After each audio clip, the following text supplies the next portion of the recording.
em conjunto aí desenvolvemos esse webinar, né, promovemos esse webinar para vocês e esperamos que realmente todas as dicas, tudo que a gente discutir aqui possa realmente ajudá-los no dia a dia.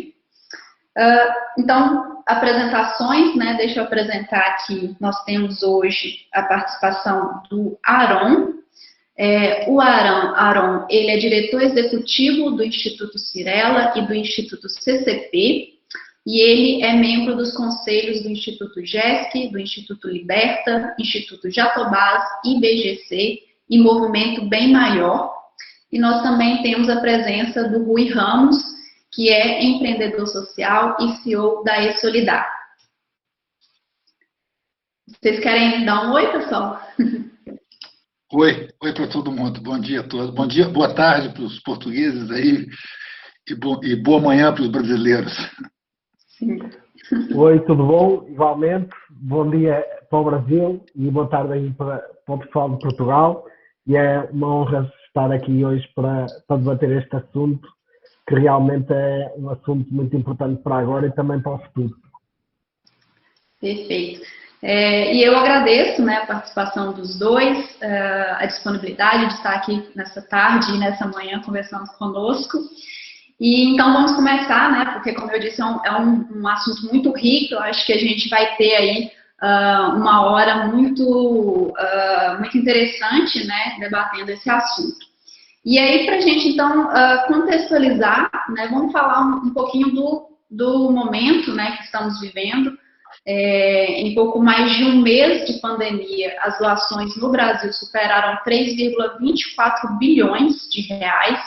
Então, isso equivale ao que foi arrecadado em todo o ano de 2018. E até o momento, já foi arrecadado mais de 5,5 bilhões de reais, segundo aí o monitor das doações. E é interessante que 83% desse valor, ou seja, 83% dessas doações, são de empresas. E a gente percebe que nesses cenários, né, de crise, a gente tende a ser mais solidário, né? A gente tem uma disposição maior, a gente vê uma disposição maior das empresas, das pessoas, para ajudar. Então, eu queria ouvir do Aron e do Rui o que vocês enxergam como positivo para a sociedade nesse tipo de mobilização. Quem começa? Aron, por favor. Ordem alfabética, é isso, Rui? Mas então, em primeiro lugar, eu acho que o que está acontecendo agora, né, nessa pandemia, é muito, muito particular, tá certo? É uma crise que nenhum de nós jamais viveu, tá certo? A humanidade, acho que desde a gripe espanhola, que não passa por uma coisa tão trágica, tão complicada. Então, é um momento absolutamente fora da curva, né? Eu confesso para vocês que eu não acredito que essa onda muito positiva de generosidade vai se manter no pós-crise. Ao contrário, como a economia vai sofrer muito em todos os países, né, aqui no Brasil em particular, com certeza Portugal também terá suas consequências, é muito provável que as doações para o final deste ano e para o próximo exercício caiam, tá certo? Falando especificamente dos institutos que eu dirijo, eles são financiados por uma fração do lucro das empresas. E, obviamente, o resultado das empresas nesse exercício de 2020 vai ser muito prejudicado, portanto, ou não vai haver lucro, ou ele vai ser um lucro muito discreto, muito pequeno. Por outro lado, as pessoas, os indivíduos, né, que as empresas estão sofrendo, vão sofrer, vão apresentar resultados fracos, né? A expectativa de queda do PIB aqui no Brasil varia, dependendo do economista que analisa, mas está muito próximo de 6%, que é uma tragédia, tá certo? É uma queda muito importante. A gente não pode esquecer que quando cai 6% o PIB, como a população continua crescendo, se a gente analisar o PIB per capita, que é o que é relevante, vai cair mais ainda. Então, eu não estou muito... Eu faço um esforço danado para ser otimista, entendeu? Eu realmente procuro ver aspectos positivos e tal, mas eu estou muito cético a respeito do que vai acontecer no final deste ano e no ano que vem, 2021, 2022. Acho que as organizações sociais, em geral, vão sofrer muito, porque vai haver menos dinheiro disponível e, portanto, menos doação. Eu acho que essa é a realidade. Eu acho que vai ser um teste muito difícil, né, para todos aqueles que estão envolvidos em captação de recursos, porque os recursos vão escassear. Vão escassear. Então, essa generosidade, aquela história, né, você tem um incêndio, muita gente solidariamente ajuda a apagar o incêndio, o que não significa que esses caras vão se transformar em bombeiros para a vida inteira, tá certo? Bombeiros voluntários. É isso, eu adoraria poder fazer uma afirmação mais otimista, né? Mas eu não estou otimista sob o ponto de vista de captação de recursos para organizações da sociedade civil para o curto e médio prazo. Não estou nem um pouco otimista. Essa é a minha introdução. Ok, obrigado aí, Arão. Então, basicamente, a minha opinião, eu sou um otimista por natureza. Confesso que tenho isso comigo. Mas realmente, neste cenário que vivemos atualmente, parte desse meu otimismo ficou um bocadinho guardado na gaveta, por assim dizer. Isto por uma questão muito lógica, que é nós nunca vivemos isto. E, na realidade, o que nos deixa muito angustiados é que não sabemos, nem conseguimos ver quando é que isto pode terminar.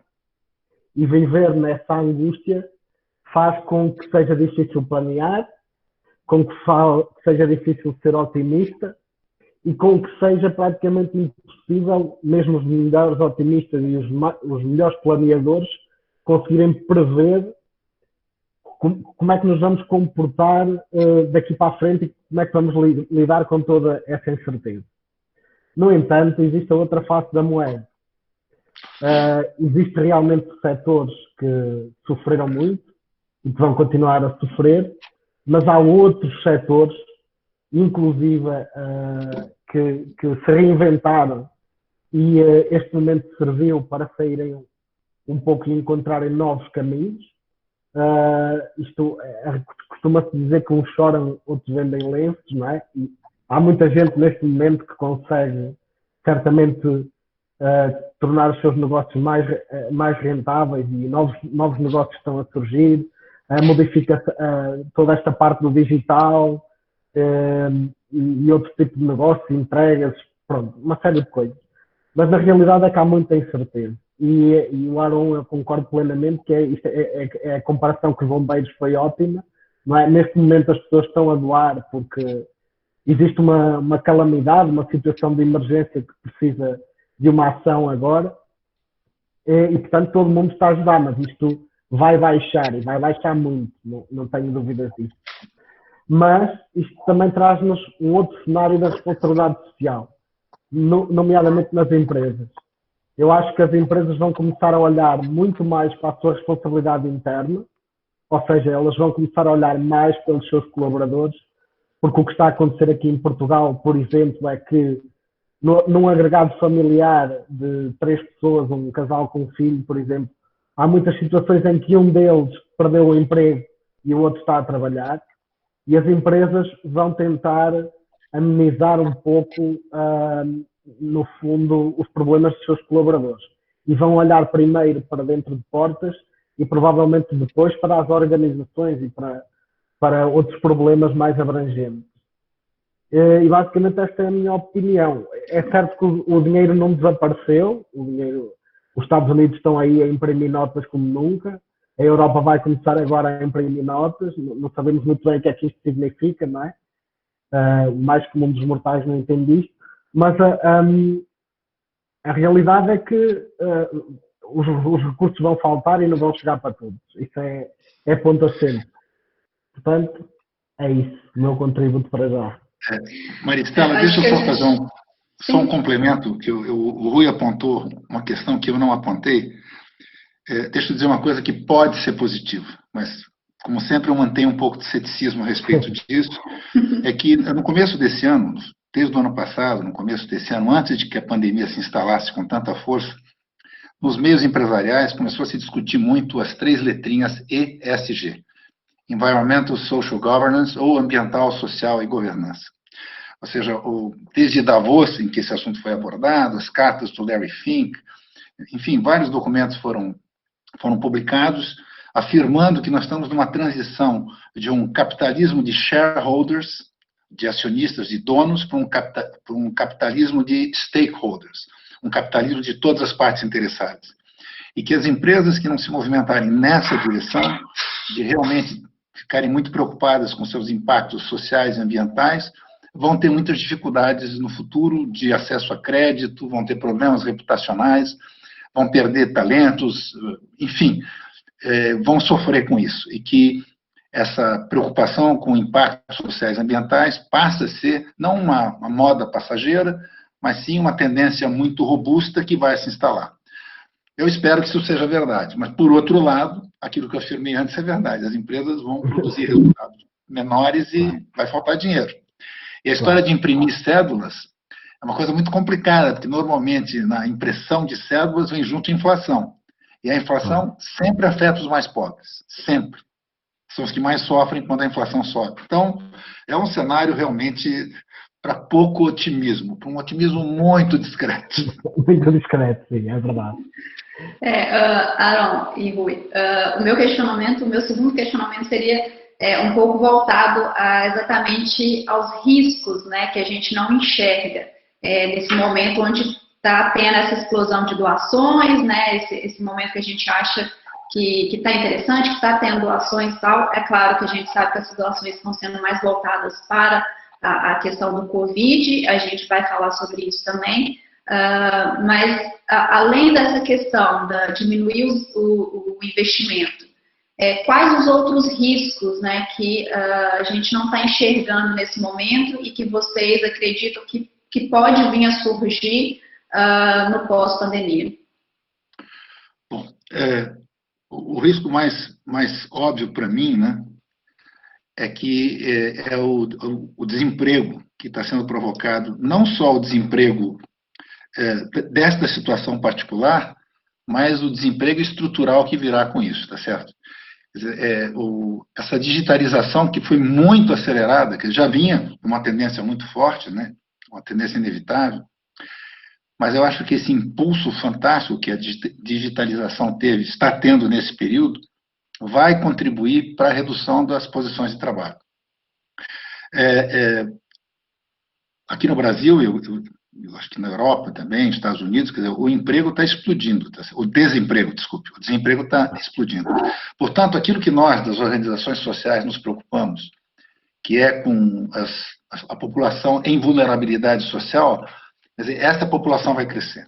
Eu acho que isso é inevitável, pelo menos no curto e médio prazo, está certo? Isso vai ser inevitável. Portanto, mais gente vai depender de um apoio, ao mesmo tempo em que as fontes de financiamento, infelizmente, vão estar reduzidas. Então, todo mundo está falando em tempestade perfeita, né?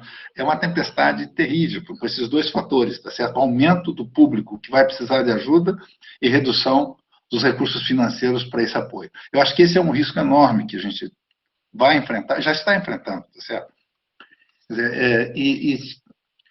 Os governos estão muito envolvidos, né? Estão fazendo vários programas de ajuda, mas tudo isso tem limite, tá certo? Aquela história, dinheiro não dá em árvore.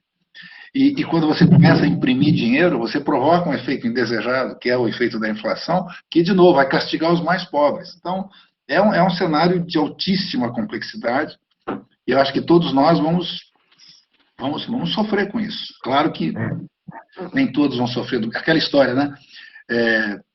Estamos todos na mesma tempestade, mas não estamos todos no mesmo barco. Tá certo? Alguns estão em barcos muito confortáveis, muito luxuosos, muito seguros, e outros estão em balsas, atravessando o Mediterrâneo, aí fugindo da miséria. Então, a tempestade é igual para todos, mas os barcos são muito diferentes. É verdade. Eu concordo totalmente que o grande problema vai ser o desemprego, isso é inevitável, mas eu queria acrescentar um outro problema, que é um problema político-social. E neste momento, já não bastava o vírus, não é? Que já por si só é uma catástrofe. Duas grandes nações, como é o caso dos Estados Unidos e do Brasil, podemos dizer que estão com graves problemas de liderança. Numa altura catastrófica, não é, como é esta, o que nós precisávamos era de grandes líderes. E os grandes líderes normalmente vêm-se neste tipo de situação. E infelizmente isso não se tem verificado.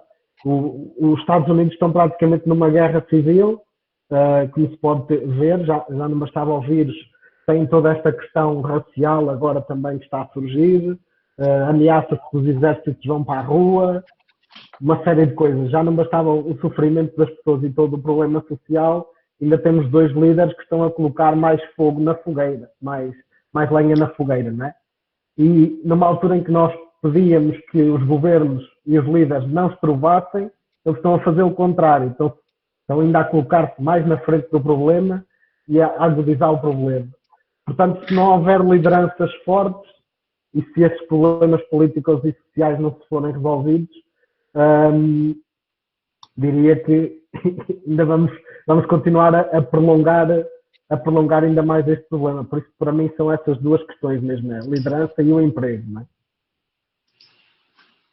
Ótimo, pessoal. E aí, voltando então à questão, né, de que a gente sabe que todo esse investimento ele está sendo direcionado mais para o combate ao coronavírus, né? Inclusive, um relatório da Ponte a Ponte, né, que foi lançado recentemente sobre as iniciativas dos 60 primeiros dias de pandemia, mostrou exatamente isso, né, que esse montante ele está voltado para a pandemia e ele está sendo também direcionado para a região sudeste do Brasil, né? Então, a gente percebe aí que tem essa doação, ela não está sendo feita de forma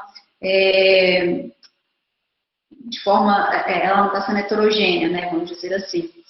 E aí eu queria saber de vocês também que com isso, né, parece que as outras ações que vinham sendo trabalhadas pelas empresas, pelos institutos, parece que estão sendo um pouco deixadas de lado. Só se fala de Covid, só se fala de pandemia, né? E aí se fala muito em ajudar as comunidades e tudo nesse sentido. Então, tem muitas ações assistencialistas, né? Mas a gente tem que entender que o trabalho das organizações sociais né, em outros temas continua, não para por aí, né? Então, eu queria ouvir de vocês um pouquinho agora por que é importante para os investidores sociais continuarem atuando, né, ao lado das comunidades e das organizações da sociedade civil com as quais já trabalha tanto agora quanto também no pós-pandemia. Bom, vou falar coisas práticas, né, que estão acontecendo nos 2 institutos que eu dirijo, né, Instituto Cirela e Instituto CCP. Nos 2 institutos, a gente, até este momento, né, a gente sempre se preocupou em investir em ações que sejam estruturantes e que possam ser replicadas. Então, fundamentalmente, a gente olha para a educação, basicamente para a educação, porque a gente acredita que cada real investido, de fato, pode transformar a vida de um jovem, de uma criança, de um jovem adulto, e que, se esse cara sai da armadilha da pobreza, a família dele vai ficar bem. Então, nós estamos sempre fazendo investimentos estruturantes de prazo longo. A gente praticamente não fazia nada assistencialista. E eu entendo que o sujeito está passando fome, quer dizer, várias organizações cuidam disso, isso é importante. O sujeito está com fome, né? Não vai fazer um discurso para ele que ele tem que estudar, ele quer comer, tá certo? Mas nós não fazíamos isso. Nosso dinheiro era integralmente investido em ações estruturantes, tá certo? Mudamos, tá certo? Então, nós pegamos o nosso orçamento, pegamos uma parte muito relevante do nosso orçamento, quase 1/4 do nosso orçamento, talvez a gente tenha que aumentar, e estamos indo para a cesta básica, produtos de limpeza, higiene pessoal, que as pessoas precisam disso. Quer dizer, é complicado, e aquela história, não é o que a gente gostaria de fazer. A gente nunca fez isso no passado. Mas é inevitável fazer isso agora. As pessoas estão numa situação de penúria, então você tem que atendê-las, tá certo? Isso é muito ruim, né? Porque eu sempre provoco as minhas 2 equipes, são pequenas, né, mas eu sempre faço a mesma provocação. Se você tem R$1 só, ele é indivisível, onde é que você põe esse dinheiro? A resposta nunca é em ações assistencialistas. Nunca foi até agora, tá certo? Mas agora minhas equipes me pressionam, Aron, precisam ajudar, meu Deus do céu, as pessoas estão desesperadas. Então, essa é a primeira questão. O assistencialismo ganhou muita força agora, porque ele é indispensável. E a segunda questão, que eu esqueci, você acredita? Fiquei tão concentrado no primeiro que eu esqueci assim. Fiquei pensando aqui no estão recuperando. Então, assim, esqueci. Bom, vou passar para o Rui, se eu lembrar eu volto. Deixa eu só refazer então a pergunta aqui, Aaron, sobre a questão de como continuar atuando, né, ao lado das comunidades e das organizações sociais nesse período e na pós-pandemia, né, ou seja, não tratando só a questão assistencialista, só o Covid, mas voltando também para os temas que já vinham sendo trabalhados. Bom, o segundo comentário que eu ia fazer, que endereça de alguma forma o que você está falando, é a história de que você apontou lá no relatório da Ponte a Ponte, de que os recursos são distribuídos de forma desigual no território brasileiro. De novo, isso é uma coisa razoavelmente natural. Na crise, você ajuda o seu vizinho. Quer dizer, você está aqui em São Paulo. Então, vamos falar de novo, tá certo? Nós estamos em São Paulo, estamos no Rio de Janeiro, estamos lá no Sul, estamos em Goiás, né, os institutos. É óbvio, nós temos perto dos nossos empreendimentos, sejam os empreendimentos da Cirela, sejam da CCP, nós temos, grosso modo, a walking distance, comunidades carentes. É claro que é natural que a gente vá atender essas pessoas. A gente recebe demandas de fora daqui, tem organizações fantásticas, de altíssima qualidade, que atuam no Norte, no Nordeste, Centro-Oeste, mas tem gente desesperada aqui, aquela história, o que eu ajudo primeiro, tá certo? De novo, o recurso é limitado. Então, a tendência de você estender a mão para o seu vizinho é uma tendência absolutamente natural. Ou seja, você atua no território onde você ganha dinheiro, tá certo? Onde a gente ganha dinheiro, a gente tem que retribuir. E nossos negócios estão nessas regiões que eu citei. Então, fica mais fácil para a gente, é mais natural para a gente colocar recurso aqui. É claro que uma vida de uma pessoa que mora em São Paulo tem o mesmo valor de uma vida de uma pessoa que mora no Norte ou no Nordeste. São todos brasileiros iguais, todos precisam de ajuda. Mas a gente se inclina a ajudar quem está próximo. Em relação a prazo mais longo, tá certo? Pensando, eu acredito que a tendência vai ser, no nosso caso, pelo menos com as informações que eu tenho até agora, a tendência vai ser voltar para ações estruturantes. O que eu não sei responder para vocês é quanto tempo vai levar para voltar para o normal ou para o que estão chamando de novo normal. Não sei. Mas a gente não vai ficar nessa onda de assistencialismo. A gente quer voltar para ações estruturantes que possam, de fato, significar uma mudança na vida das pessoas. Uma mudança definitiva. Definitiva. Aquele chavão que todo mundo repete inúmeras vezes, nós não queremos ficar dando peixe para a vida inteira. A gente quer que as pessoas tenham capacidade de caminhar com as próprias pernas e de terem vidas melhores para si mesmas e para os seus filhos, enfim. Saírem da armadilha da pobreza. Basicamente é o que o Aaron disse. Neste momento acho que todas as verbas estão a ser canalizadas para o assistencialismo e é o que tem que ser. Há pessoas que estão a passar fome, não é? Isso é a realidade dos dias de hoje. Posso-vos dizer que aqui em Portugal até é interessante este paralelismo, porque nós já estamos numa fase de desconfinamento, supostamente. Há pessoas que estão a ir para as filas para ir buscar cestas básicas que nunca se imaginaram a ter de fazer isso. É uma realidade, as filas são intermináveis. Orçamentos que estavam controlados para esse tipo de assistências, já nem há orçamento, é quanto dinheiro houver, quanto mais pessoas se ajudam, não é? E a resposta aqui é o quando. Quando é que podemos voltar a esses projetos estruturantes, como o Aaron falou? E ninguém tem essa resposta, sinceramente. Porque nós já estamos a desconfinar neste momento e já nos estão a avisar que possivelmente em setembro ou outubro vai haver um novo surto. Portanto, como é que vamos planear e começar a fazer ações estruturantes? Já nos estão a dizer isto. É impossível. Portanto, o que temos é que preparar. Nós temos que imaginar que, na minha cabeça, sou muito sincero, o que está é que, ok, estivemos em casa 3 meses aqui em Portugal, nós estivemos em casa 3 meses, agora deram-nos umas pequenas férias do vírus, para retomar aqui um bocadinho a economia, porque mais 15 dias em casa e provavelmente metade das coisas em Portugal não abriam. Então agora podemos ir à praia, podemos pôr as nossas cabeças no sítio, mas já nos estão a prevenir para começarmos aqui a estruturar as coisas para em setembro e outubro voltarmos a casa, mas para isto não correr tão mal. Portanto, é impossível estruturar, é impossível dizer a uma equipa ou chegar a uma ONG e dizer assim, pronto, cara, em setembro a gente vai voltar aos projetos estruturantes. Não dá para fazer isso. Ninguém tem essa resposta. A não ser que tenha uma bola mágica, não é? De outra forma, não estou a ver como. Pessoal, acho que a gente está desanimando o nosso público com as notícias aí. Mas realmente é um assunto muito sério, né? Muito preocupante, é um cenário muito preocupante. E acho que nós estamos aqui, né, para passar a mão na cabeça de ninguém. Realmente, a nossa ideia era realmente discutir esse assunto de uma forma muito séria e já nos prepararmos para o que vem por aí, né?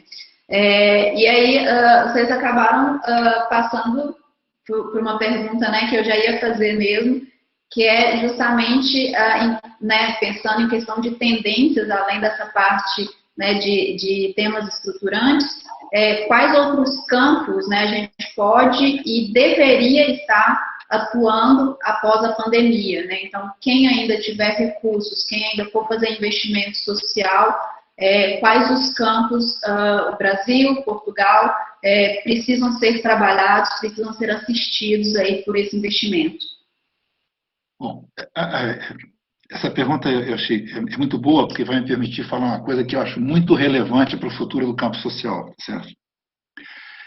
Eu acho que sempre vai ter espaço para organizações assistencialistas, isso é indispensável, porque, infelizmente, a pobreza do mundo não vai desaparecer nas próximas décadas. Sempre vai haver espaço para isso. Mas muitas organizações que hoje dependem fundamentalmente de doações têm que repensar a sua forma de captar e tentar olhar, tentar se transformar, sempre que possível, num negócio social. Realmente, hoje, a gente precisa olhar esse campo dos negócios de impacto, das finanças sociais, com muita atenção. Se você puder transformar uma organização social numa empresa social que consiga gerar recursos para a sua própria operação, esse é o melhor dos mundos.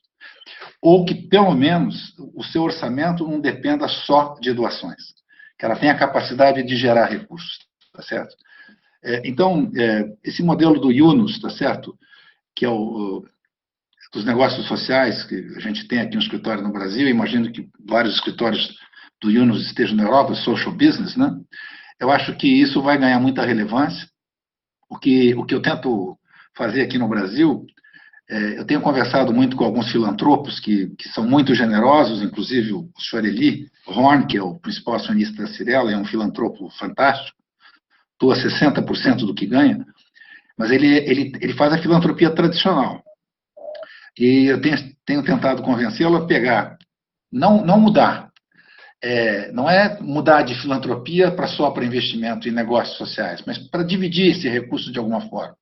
Então, a minha proposta tem sido, começa com 5%, se você doa 100, continue doando 95% da forma tradicional, mas 5% comece a investir em negócio social. Porque é uma vantagem gigantesca, tá certo? Aqueles que não assistiram, depois eu acho muito importante assistir um videozinho curtinho do Yunus, em que ele fala de como é que foi construída a parceria com a Danone, para fazer do Grameen Bank com a Danone. É um videozinho curtinho, está no YouTube, só colocar lá, Yunus, Grameen, Danone, aparece. É muito legal o conceito, entendeu? E basicamente o que ele fala é o seguinte, o dinheiro, o dólar, ou o euro, ou o real, doado para a filantropia, tem uma vida só. O dólar que é colocado num negócio social dura para sempre. Dura para sempre. Ele pode gerar muito mais bem do que o dólar da filantropia. É uma coisa muito lógica. Então, eu acho que nós vamos ter que fazer esse esforço. E aí vou falar uma coisa adicional que, em geral, as organizações sociais não gostam de ouvir. Uma vez eu tomei uma vaia discreta, mas eu tomei olhares irados, tá certo? Num congresso do GIF, em que eu participei lá de um painel, em que eu disse o seguinte, quando a gente olha o mundo empresarial, uma das coisas que estão presentes no mundo empresarial há muito tempo é o M&A, Mergers and Acquisitions, fusões e aquisições. A gente assiste isso todo dia, para quem acompanha o noticiário econômico, fusão de empresas. Por quê? Porque, frequentemente, as empresas, para ganharem força, para ganharem capacidade de se desenvolver e de se ter longevidade, elas precisam se juntar. Quer dizer, e a gente não assiste isso nas organizações sociais. Quando você vê um número de organizações sociais no Brasil, é um número absurdamente alto. Quando você faz a relação entre ONGs per capita, ela sei eu, para cada 20, 30 brasileiros tem uma organização, isso não tem nenhum sentido. Não tem nenhum sentido. Então, eu acho que várias organizações deviam olhar com atenção quais são os outros players da sua causa e tentar uma aproximação, tentar fazer, porque daí você reduz o overhead. Você vai ter mais dinheiro para pôr na ponta, tá certo? Então, é super importante que isso aconteça, que as organizações, a gente precisa ter menos organizações mais robustas, mais capazes de dar os próximos passos. Então, esse movimento de fusões e aquisições do setor empresarial, eu gostaria de ver isso acontecendo no terceiro setor. E isso, no Brasil, não acontece. Os casos são raríssimos. É isso. Ok. Agora vou colocar aqui, vou tirar aqui da gaveta o meu otimista e vou pô-lo aqui em cima da mesa. E aqui é que vem a minha parte do otimista, que é algo em que eu realmente acredito, porque é algo que eu já vivo há 8 anos, quando começámos esta startup, que é uma startup de empreendedorismo social. E eu também levei muito destes olhares virados, eu e aqui os meus colegas, quando chegávamos aos investidores e dizíamos: nós temos uma plataforma digital que tem como objetivo o terceiro setor e é uma plataforma para modernizar o terceiro setor. E os investidores, em 30 segundos nós estávamos na rua, tipo, setor social, o que é isso? Isso não gera renda, não gera lucro, não nos dá milhões. E nós passámos tudo isso durante estes 7 anos. Eu acredito que o melhor caminho para o setor social é realmente criar empreendedores sociais e demonstrar aos investidores sociais, aos investidores ditos normais, não é, que as startups e os projetos de empreendedorismo social podem ser olhados como empresas rentáveis e não só isso, que elas podem ser rentáveis, mas é como o Aaron disse bem, que é cada dólar, cada euro que é colocado nessas empresas tem um impacto gigante, porque é algo que não vai parar de gerar impacto. E eu acredito plenamente nisso, que o setor social vai mudar bastante com toda esta pandemia e com toda esta crise de valores. Acho que as pessoas cada vez mais, já começavam antes da pandemia a procurar empresas com propósito, tanto ao nível de consumidor como ao nível de talento e retenção de talento nas empresas, etc. Isso vai ser fundamental, ou seja, é uma oportunidade gigante para o terceiro setor se modernizar também. Eu já participei em um webinar em que estava a ver organizações pela primeira vez a criarem uma conta no Facebook. A minha primeira reação foi: meu Deus, onde é que eu estou? Como é que isto é possível nesta altura? Não é? E o que é certo é que as pessoas foram obrigadas a modernizar. E o terceiro setor vai seguir esses parâmetros e vai ter esta, no fundo, esta ajuda, que é o momento. O terceiro setor vai ser fundamental por todas estas questões que falámos aqui, porque os governos e as políticas não vão conseguir atender, nunca conseguiram, portanto não é agora que vão conseguir, né, atender todo o mundo, e o terceiro setor vai ser fundamental. E eu acho que realmente deve ser visto como uma oportunidade para também se reorganizarem. Realmente é como aqui em Portugal, a instituição porta sim, porta não, e na mesma rua temos 3 instituições a fazer a mesma coisa. E isso não faz sentido nenhum, não é? Acho que essa palavra fusão, que é muito utilizada na parte dos negócios, das empresas fundirem, faz todo sentido. Eu subscrevo aí a sugestão e até porque, mais uma vez, os recursos financeiros vão ser escassos e, portanto, têm de ser bem utilizados. Acho que é uma boa oportunidade para trazer isso e não podia deixar de colocar aqui em cima da mesa algo fundamental para toda esta coesão, que é as tecnologias. Plataformas digitais, como a Solidar, os Zooms, as redes sociais, é para isso, foi com esse propósito que elas que elas apareceram, é utilizar ao máximo as tecnologias para otimizar os recursos. E não há outra forma de utilizar bem os recursos a não ser partir para um processo de otimização. Senão vai continuar tudo igual, não é? E com a agravante de que o dinheiro não vai chegar para todo mundo. Ótimo. Rui, você tocou num ponto muito interessante e nós aqui, né, que somos da Solidar e trabalhamos muito diretamente, né, tanto com as organizações sociais, mas também com institutos e empresas, a gente percebe talvez uma discrepância, né, nas ações. As empresas, os institutos, eles estão mais modernos, eles procuram plataformas né, para utilizar, ou mesmo criam suas próprias plataformas, enquanto tem algumas organizações que sequer têm uma conta numa rede social, né, e hoje em dia, quem não tem uma conta numa rede social, não consegue, então, trazer essa visibilidade, né, ter essa visibilidade online. E eu acho, assim, que dentro do planejamento futuro, cabe também às empresas, né, educar as instituições e mostrar para elas que elas também são empreendedoras e que elas também têm esse papel de trabalhar a estratégia de comunicação, de trabalhar a sua estratégia de visibilidade e de captação de recursos, né? Então, não depender única e exclusivamente daquele investidor social que sempre apoiou, mas buscar outras alternativas, outras formas de apoio também. E aí eu queria trazer agora essa temática do planejamento com vocês, né? O que vocês poderiam trazer de dicas, de sugestões, tanto para os investidores sociais, então os institutos, as empresas, e quais conselhos vocês também têm para as organizações da sociedade civil em questão de planejamento, como cada um pode aí, né, dentro da sua expertise, planejar as ações, seja para investir, seja para receber investimento.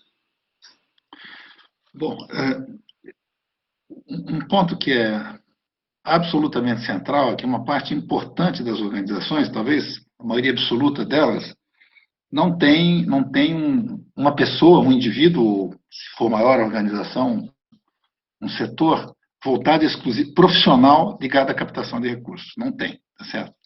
Claro que as organizações robustas têm isso muito bem estruturado, mas a maioria absoluta não tem. E eu vou dar uma dica aqui, uma dica que me ajudou demais. Em 2003, eu fui convidado, quando eu comecei a participar do GESC, como voluntário, né? Foi o primeiro ano que eu fui voluntário, o presidente do instituto da época, que foi o fundador do instituto, um amigo muito querido chamado Luiz Alexandre Musserino, ele falou: Aron, eu sou o professor, o instrutor de captação de recursos e eu preciso ser substituído. Eu gostaria muito que você me substituísse. Eu disse para ele: mas eu não entendo absolutamente nada sobre isso. Ele falou: eu sei disso, ninguém entende. Esse é um assunto que ninguém conhece. Então, você vai fazer o seguinte, você vai assistir as minhas aulas, eu sei que você é estudioso, e você depois me substitui. Eu falei: tá bom, eu queria ajudar, eu fui lá assistir as aulas do Luiz, e, em paralelo, eu comprei um livro, que é fantástico, fantástico, chamado, aquela coleção americana chamada For Dummies, Fundraising for Dummies. E eu devorei esse livro, que é um livro incrível, é incrível. E baseado nesse livro, eu mudei completamente a aula, porque esse livro realmente é uma bíblia, é muito simples, muito objetivo, muito bem-humorado, de como é que você organiza a captação de recursos. Então, acho que todo mundo, nem sei se existe a versão desse livro em português, tá certo? Mas talvez valesse a pena que uma organização assumisse esse papel, conversasse lá com o pessoal do For Dummies, e fizesse essa tradução. Esse livro é incrível, tá certo? É incrível. Eu li vários livros sobre captação, tenho aqui uma pequena coleção, mas esse basta ler esse livro, tá certo? Esse é um dado, que é realmente estudar profundamente como fazer captação profissionalmente. A segunda coisa que as organizações não fazem bem, e é absolutamente um pilar, é um alicerce sobre o qual se constrói relações de confiança, é a tal da transparência. As organizações não prestam conta devidamente. Se você não me diz onde vai cada centavo, eu não ponho mais R$1 para sua organização. Você tem que deixar muito claro o que você faz com o dinheiro, quanto vai para overhead, para pagar o pessoal, quanto é que vai para a ponta. Você tem a obrigação de, para cada doador, independentemente do valor que ele contribui, explicar isso muito direitinho. E as organizações não fazem isso. Elas não fazem isso. As organizações sequer agradecem de maneira adequada as doações que recebem. São coisas absolutamente primárias que não são feitas. Então, eu acho o seguinte, se você é de uma organização social, se você realmente está preocupado com o seu futuro, se você quer se planejar para um período muito difícil que vem aí pela frente, compra esse livro, pega alguém da organização que seja realmente estudioso, ele usa um outro termo, mas e racha em cima disso e se organiza, senão vocês não vão conseguir captar. Não vão conseguir captar. Tem que fazer isso com muito profissionalismo, tá certo? Muito. Essa é a principal sugestão que eu dou. E lembrando que o Rui falou, quando você faz um planejamento, você tem um objetivo, o que você quer fazer, em quanto tempo você quer fazer e qual é o orçamento para isso. São 3 elementos fundamentais. A sua meta, o seu orçamento e o seu prazo. E a gente hoje pode até ter metas, mas a gente não tem nem orçamento nem prazo. Aquilo que o Rui falou, está muito difícil planejar. Então, nós vamos ter que esperar um pouquinho para ver o que vai acontecer com essa pandemia e como é que nós vamos sair dessa. E nesse período de espera, que espero que não sejam muitos meses, lá sei quantos serão, estudem profundamente como organizar a captação de recursos. Aqui no Brasil, procurem a BCR, tá certo? Tem muita coisa disponível para vocês estudarem. Tem gente muito boa no campo. E procure organizações de mesma causa para, eventualmente, fazer uma fusão. É esse meu conselho de planejamento. O Arão acabou de dar uma aula em 5 minutos. Tocando nestes 3 termos, foi fantástico este resumo, assino por baixo. Isso foi precisamente quando criámos a E-Solidar, assentava precisamente nestes 3 pilares. Primeiro, e a parte que o Arão falou, foi uma das coisas que eu doava, faço muito voluntariado, envolvo muito em causas sociais, e raramente eu recebi um obrigado. Raramente. E um voluntário, um doador, que está ali para dar o seu tempo e o seu dinheiro, basta um obrigado para encher o coração. E às vezes as ONGs nem isso conseguem dizer. Depois enquanto doador, a nós metíamos confusão quando começámos este projeto, eu não saber para onde vai o meu dinheiro. Eu dei 10 euros, ou dei R$1 milhão, ou €1 milhão, o que é que foi feito? Onde é que os doadores recebem um feedback sobre o que é que foi? É isso que nós também queremos combater na E-Solidar. Depois também a velocidade, ou seja, as organizações, como o Arão falou há pouco, há umas grandes, há outras pequenas e há outras médias. Eu acho que aqui a palavra pequenas não se aplica, porque eu acho que o facto de abrir uma organização já é uma causa gigante, portanto acho que não há organizações pequenas, mas a questão é que é possível hoje em dia, com o estudo certo, como o Arão falou, estudar, pesquisar, planear, fazer com menos recursos humanos, etc., tanto como aquelas grandes organizações que têm grandes máquinas estruturadas de recursos humanos e departamentos para tudo e mais alguma coisa. Agora, é preciso realmente know-how, é preciso estudar, é preciso... Nada sai de um dia para o outro e não é seguir a correr atrás do prejuízo. Acho que o que o Arão falou e que realmente quando criámos este projeto, esses eram as 3 coisas fundamentais e que agora replicaste aqui bem, acho que é fundamental e só por estes conselhos do Arão, parabéns a vocês que vieram a este webinar, porque só por estes 5 minutos acho que já foi uma aula. Maravilha, pessoal. Já estamos chegando aqui quase ao final do nosso webinar. Vou agradecer a participação de todo mundo aqui no chat. Já temos várias perguntas. Não sei se a gente consegue em 15 minutos responder todas elas, mas eu vou começar aqui com uma pergunta. Minha colega Kátia tem me ajudado aqui no chat, tá, pessoal? Então, ela já me enviou aqui algumas. Uma das últimas perguntas, pegando essa questão aqui, né? O Fábio mandou: como podemos agradecer de forma adequada? Rui, Aron, quem pode responder? Vamos fazendo assim, um responde uma, depois o outro responde outra pergunta, porque se os dois forem falar na mesma pergunta, a gente vai gastar muito tempo. Tudo bem, então eu vou responder essa, Rui, tá bom? A próxima é sua. Essa é fácil, fica para mim, é difícil.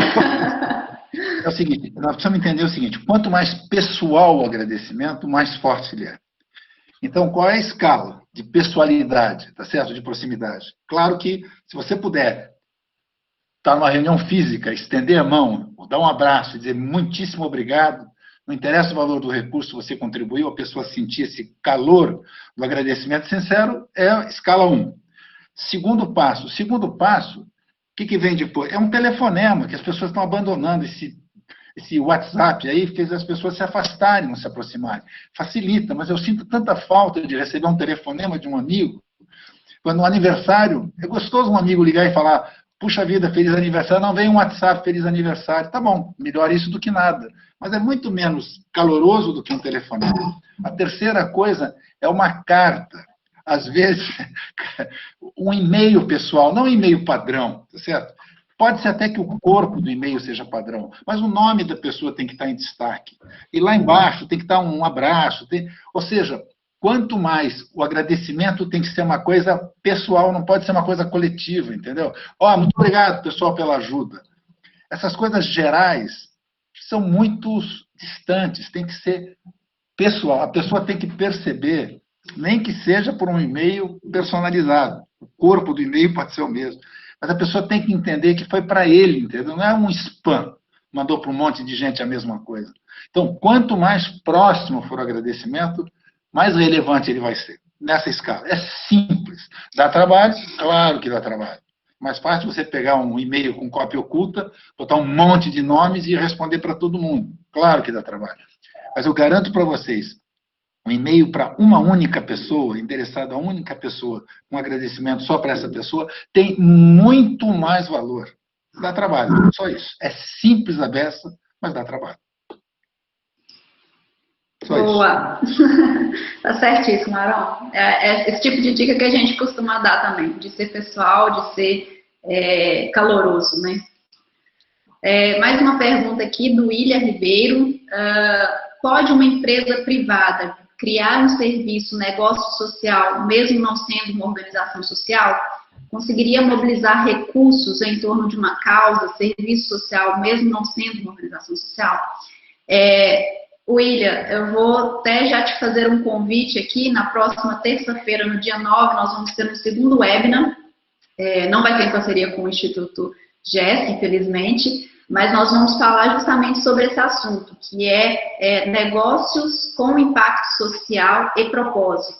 Tá? Então, a gente vai trazer aí algumas falas, né, de pessoas que são empreendedores e que os seus negócios também geram impacto social, né, também conseguem atingir o público, ajudar. Então, vai ser um tema bem legal, vai ser um webinar bem legal, então já te convido aí, tá, para ficar de olho nas nossas redes sociais para você se inscrever.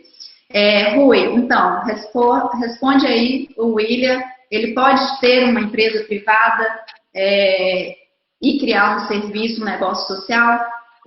Claro, a resposta é sim, e o melhor exemplo disso é a Solidar.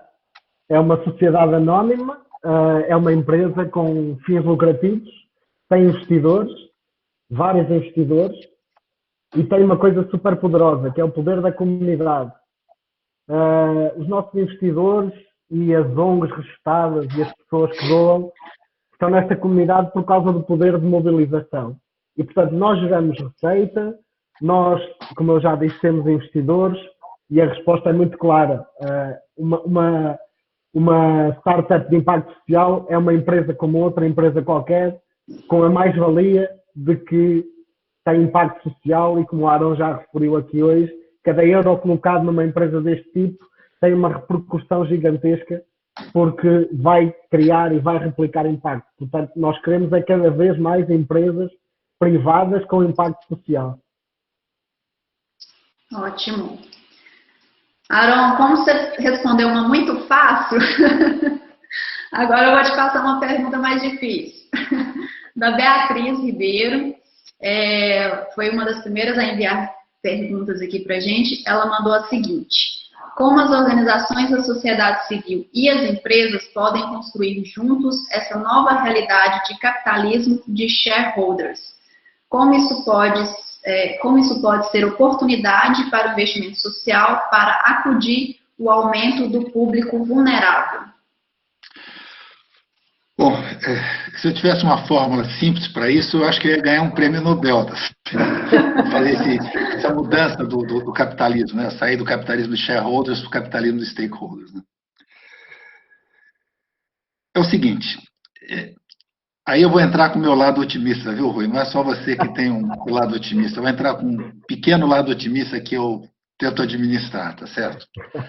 Hoje em dia, quando começou essa história de responsabilidade social corporativa, responsabilidade social empresarial, muitas empresas quiseram surfar nessa onda só através do marketing. Então, apareceu o tal do greenwashing, né? Então, o cara falava um monte de coisa. É mais ou menos o seguinte: uma empresa de tabaco financiar uma organização social antitabagista, entendeu? Quer dizer, aquela contradição absurda. Quer dizer, o sujeito está produzindo veneno e está dando um troco lá para uma organização que desestimula os jovens a fumar. É essa hipocrisia gigantesca que existe. Então, esse é o tal do greenwashing. Depois do greenwashing, mais recentemente, começou o rainbow washing. Rainbow washing é a história da diversidade. Eu sou uma empresa diversa, todo mundo fala em diversidade, de gênero, de orientação, do diabo, mas tem muita conversa fiada. É porque é bacana, você fica bem, você sai bem na fotografia, né? E agora tem uma coisa chamada propósito, empresas com propósito. E a gente está tendo o purpose washing, tá certo? Empresas que fazem declarações muito pomposas a respeito do seu propósito, mas que não seguem. Mas, de fato, começa a haver uma tendência que eu acho que é robusta e duradoura. Eu não sei qual é o grau de inclinação dessa curva, de empresas que efetivamente estão definindo propósitos claros de terem um impacto positivo social e ambiental na sociedade, tá certo? Aqui no Brasil, uma empresa que se destaca com isso, eu não estou dizendo que ela é uma empresa perfeita, mas ela é um destaque, sai todos os rankings que aparecem por aí, ela é a Natura. A Natura, de fato, é uma empresa muito que tem propósito no seu core business. Não é conversa fiada. E vou citar uma empresa portuguesa que eu acho maravilhosa, que, aliás, eu sou acionista. Tenho pouquinhas ações porque eu acho na brasileira, que é a EDP, Energia de Portugal. Essa empresa é maravilhosa. É maravilhosa. Fiquei um pouquinho preocupado agora porque ela foi comprada. Então, eu não sei se ela não é mais portuguesa, agora ela é chinesa. E eu não sei se os novos acionistas vão manter essa... Espero que mantenham a linha, porque essa cultura é muito enraizada na EDP. É outra empresa incrível, tá certo? E tem a Interface Forum nos Estados Unidos, tem várias empresas. Eu estou lembrando algumas que estão no top of my mind, mas... Então, eu acho que a história do propósito começa a ganhar realmente tração, entendeu? Tanto que quando eu dou lá as minhas aulas, né? Nas aulas, eu às vezes tento terminar com um tom otimista, sem ser hipócrita. Eu sempre falo exatamente o que eu penso para os meus alunos. Eu termino com duas frases que ficam bonitinhas em inglês, né? Purpose is the new profit. Meaning is the new money. Tá certo? Mas isso é mais declaratório, tá certo? Mas eu acredito que há uma tendência positiva das empresas entenderem que, se quiserem ser longevas, elas vão precisar entrar nessa história de propósito. E, para encerrar, quando eu mergulhei nesse mundo da sustentabilidade, eu fui acompanhar minha esposa, que é professora da USP, num congresso lá em Amsterdã. E eu assisti uma palestra muito interessante sobre sustentabilidade e tal, que era um assunto novo para mim. E eu fui conversar com o professor, com quem eu tive outros contatos ao longo da minha vida. E eu perguntei para ele: professor, como é que você convence um homem de negócios a entender que essa história de sustentabilidade, escassez de recursos materiais, biodiversidade, aquecimento global, que essas coisas são relevantes, que eles, os homens de negócios, os donos, os CEOs, deviam se preocupar? Ele falou: é muito fácil. Ele respondeu até um pouco bravo, né? Fala aí para o seu empresário que ninguém vai ganhar dinheiro num planeta morto. Ninguém vai ganhar dinheiro. Se você não tiver uma sociedade saudável, se você não tiver uma natureza saudável, você não tem uma economia saudável. Ponto final. Entendeu? Esse conceito de que você só ganha dinheiro num ambiente saudável, com uma sociedade saudável, eu acho que vai prevalecer. Então, é por aí. Ok? É isso, Maristela. Ótimo. Maravilha. Uma última pergunta aqui, pessoal, que teve duas pessoas que perguntaram sobre ferramentas, né? Então, quais as ferramentas de captação vão ganhar mais força nessa pandemia? Ou no pós-pandemia também, né? Que é o nosso mote aí. Rui, vai puxar a sardinha para o nosso lado? Não, eu mais ou menos, sim, mas até porque acho que é inevitável. Mas mais do que ferramentas, e pegando aqui mais uma vez nesta aula que o Aaron nos esteve a dizer, mais do que ferramentas, eu acredito em pessoas e em comunidades e na possibilidade de nós resolvermos um problema em conjunto. E tirando a parte das ferramentas de captação de recursos, porque existem inúmeras no mercado, cada uma adaptada a cada situação, isso depois, como é óbvio, quando, lá está, mais uma vez como o Aaron referiu, quando estamos aí a ler os livros de captação de recursos, etc., e a aprender, nós devemos utilizar as ferramentas que se adequam mais à nossa situação e ao nosso planeamento. Não existem ferramentas perfeitas. Existem umas que dão para umas coisas e outras que dão para outras. No entanto, a vantagem de utilizar uma ferramenta do género da E-Solidário é a força da comunidade. Ou seja, hoje em dia, a captação de recursos, e quando eu estive no Brasil, o ano passado, percebi muito isso, estive num evento da ABCR, como o Aaron já aqui referiu também, são ótimos para vos ajudar aqui nesta questão de captação de recursos. Percebi que existe uma falta de doação recorrente, ou seja, existe uma campanha, há um donativo, mas depois não há uma mobilização da comunidade. E neste caso, nós aqui na Solidário fazemos, as nossas ferramentas permitem bastante isso, que é, as pessoas participam inscrevem-se na comunidade e a partir daí, se os projetos forem interessantes, se os projetos forem bem planeados, se as organizações agradecerem, se as organizações demonstrarem como aplicaram o dinheiro, todas as ferramentas são boas, desde que sejam utilizadas nestes requisitos, que é agradecer, demonstrar onde foi aplicado o dinheiro e comunicar. Portanto, eu acho que isso é a mais-valia da E-Solidário. Existem outras, de certeza, mas mais do que ferramentas é a aplicação dos conceitos básicos. Agradecer, demonstrar e comunicar. Basicamente é isso.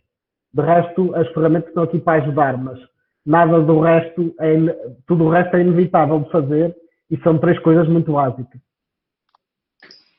Ótimo.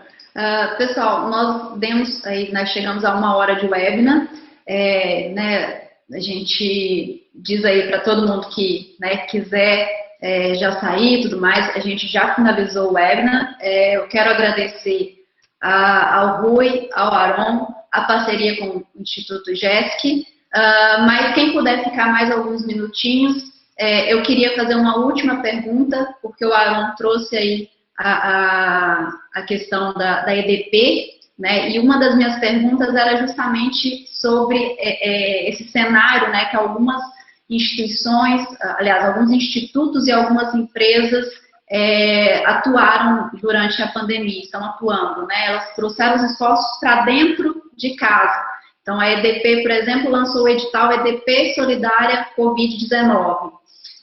Já a Cirela, né, ela aderiu à campanha Não Demita, enquanto o braço de responsabilidade social do Instituto CCP lançou a ação Seja Solidário Sem Sair de Casa, que é um match funding triplo, né? Então, os funcionários e os parceiros mobilizaram doações, o Instituto duplicou a arrecadação e os sócios majoritários da empresa triplicaram o valor inicial. Então, eu só queria ouvir rapidamente de vocês essa última questão, de como, né, se é importante, se é interessante comunicar, envolver os colaboradores nas ações de responsabilidade social, e se vocês acreditam, né, que esse tipo de movimento, né, de match donation, envolvimento com funcionários, é uma tendência também no pós-pandemia e para o investimento social.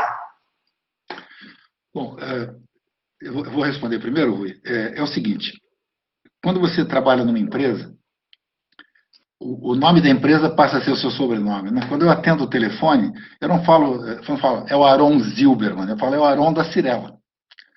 A Cyrela passa a ser ou do Instituto Cyrela ou do Instituto CCP, quer dizer, passa a ser o meu sobrenome, tá certo? É muito bom ter orgulho do sobrenome, é muito bom ter orgulho do crachá. E o que a gente percebe é que quando as empresas, ou diretamente, ou através dos seus institutos ou fundações, de fato fazem investimentos sociais relevantes, o pessoal da casa fica muito orgulhoso disso. E no caso específico da Cyrela, a gente teve pesquisa de clima em que isso apareceu com muita clareza. Não só o pessoal lá tem muito orgulho do papel do líder, que é o senhor Eli, que eu já falei, é um filantropo fantástico. O pessoal tem orgulho de trabalhar na empresa que tem esse cara como acionista principal. O pessoal tem orgulho de saber que a empresa tem um instituto que se preocupa em melhorar a sociedade. Isso não é porque a gente é bonzinho. Isso é que eu acho importante, porque isso, o cara que tem orgulho de onde trabalha é mais produtivo. Se ele é mais produtivo, ele contribui para o resultado da empresa de uma maneira mais eficaz. Então, é um ganha-ganha. Isso é que eu acho importante. É um ganha-ganha. É um bom investimento do ponto de vista do resultado. É bom para a sociedade, é bom para os acionistas, é bom para todo mundo, entendeu? Eu acho que isso é muito, muito claro. E eu acho que todas as empresas, independentemente do seu porte, do tamanho do seu bolso, deveriam se preocupar com isso. Não tenho nem coragem de acrescentar nada para não estragar. Maravilha, Rui. Aron, Rui, muito obrigada de novo pela disponibilidade, pela participação. Agradecer de coração a parceria com o Instituto IGESC, né, por ter nos ajudado aí a promover e ter convidado o Aron. Semana que vem temos um outro webinar, então já gostaria de deixar aqui o convite, né? A Kátia já deixou aqui o link para quem quiser se inscrever para poder participar. Vai ser muito bem-vindo todos no próximo webinar. E é isso, pessoal, muito obrigada. Uma ótima tarde, né? Tanto que acho que já está começando tarde aí no Brasil, então ótimo fim de tarde também aqui em Portugal. Nos vemos no próximo webinar. Obrigada a todos. Obrigado. Obrigado.